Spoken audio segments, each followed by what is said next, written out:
আজকে আমি গাজরের হালুয়া বানাচ্ছি। এটা খুব টেস্টি। আর শীতকালে তো গাজর প্রচুর পাওয়া যায়, আপনারাও বানাতে পারবেন। এতে খুব কম সময় লাগে আর খুব অল্প জিনিসও লাগে।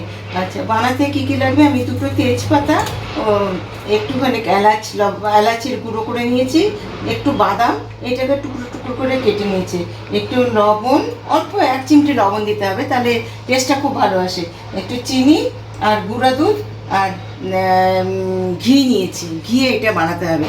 এখন এই গাজরগুলো আছে, এগুলোকে আমি গ্রেডারের সাহায্যে গ্রেট করে নিচ্ছি। এই দেখুন কেমন করে গ্রেট করছি, দেখাচ্ছি। ব্যাস এরকম করে সব গাজরটাকে গ্রেট করে নেব। আমার ঘিটা গরম হয়ে গেছে, এখানে 3 চামচ ঘি দিয়েছিলাম। এখন এর মধ্যে দুটো তেজপাতা দিলাম আর একটুখানি এলাচ দিলাম। এটা দিলে না গন্ধটা খুব ভালো হয়। এলাচ দিলাম, পরে এই এলাচের ছোবড়াগুলো আপনারা ফেলে দেবেন। আচ্ছা, এর মধ্যে এটা হয়ে গেছে, একটু নাড়ালাম, নাড়িয়ে গ্রেট করা এই গাজর, এই যে গ্রেট করলাম আপনাদের দেখিয়েছি, এটা ছেড়ে দিলাম।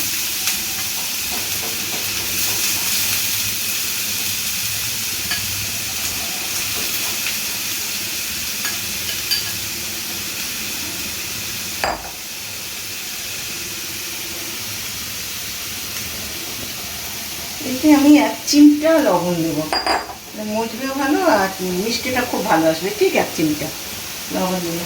এখন এটাকে একটু নাড়াচাড়া করে ঢেকে দিই, এটা মজতে থাকুক।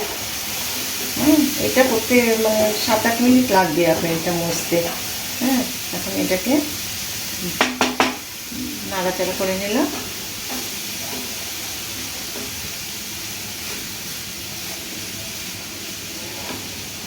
তারপর অল্প আছে, এটাকে ঢেকে রেখে দিচ্ছি, একটু হতে থাক। নাড়াচ্ছি, দেখুন বারে বারে ঢাকনা উঠিয়ে নাড়াচ্ছি। আমার বলতে গেলে প্রায় গাজরটা মজে এসছে, আর একটু করতে লাগবে সময় ধরে, আর কিছুক্ষণ 2-3 মিনিট। তারপরে ব্যাস এইভাবে আপনারাও এরকমভাবে নাড়িয়ে যাবেন। দেখুন কত নরম হয়ে গেছে গাজর, প্রায় ভাজা ভাজা হয়ে এসছে। আর 2-3 মিনিট এরকম চলবে। ঢাকনাটা উঠাচ্ছি, এই দেখুন আমার এটা ভাজা ভাজা আবার মজেও গেছে, একদম হয়ে গেছে। এখন এর মধ্যে আমি আন্দাজ করে চিনি দেবো।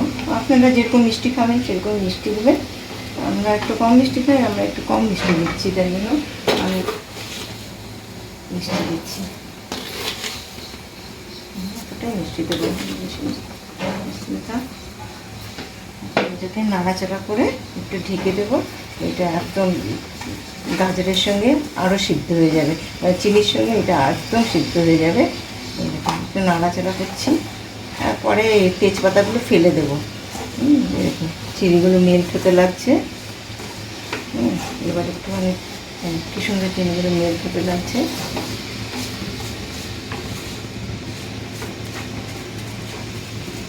আঁচটা একটু বাড়িয়ে দিই।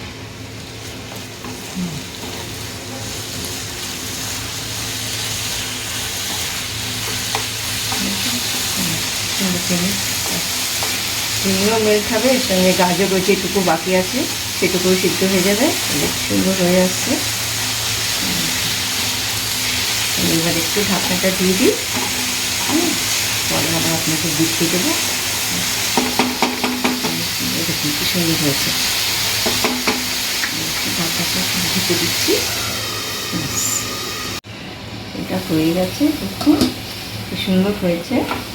এখন আমি এর মধ্যে একটু গুঁড়া দুধ দিয়ে দেবো, খুব সুন্দর হয়েছে, দেখতেই পাচ্ছেন আপনারা। একটু গুঁড়া দুধ দেবো,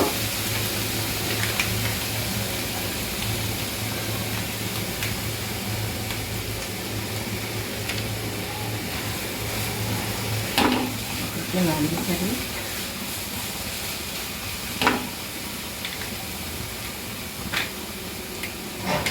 আপনারা খোয়া ক্ষীর করেও করতে পারেন, এটা বেশি ইজি, আর এইভাবে করলে ভালো, খেতেও ভালো লাগবে।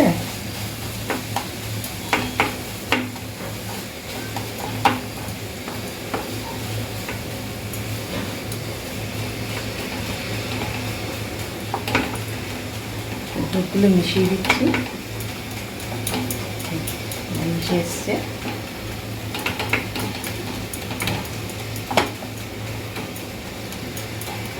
তেজপাতার দরকার নেই, এটাকে আমি ফেলে দিচ্ছি। ছেড়ে গেছে।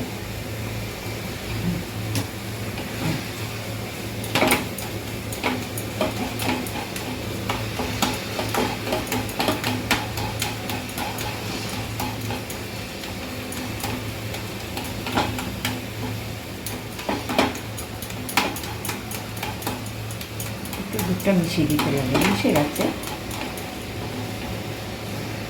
গাছটা কাটিয়ে দিই।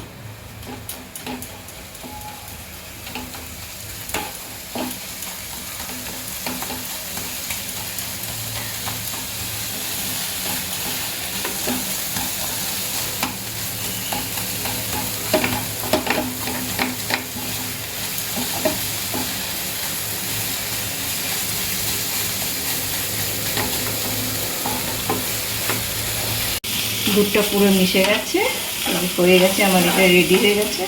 এখন এর উপরে বাদাম, কাটা বাদামগুলো, অ্যালমন্ড, এটা ছড়িয়ে দিলাম। এখন এটা সার্ভিং প্লেটে এটা সার্ভ করছি।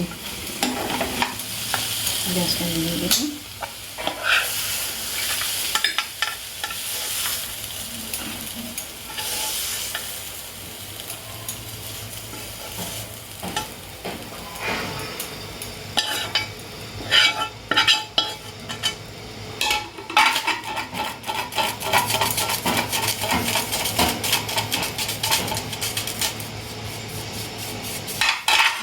রেডি হয়ে গেছে।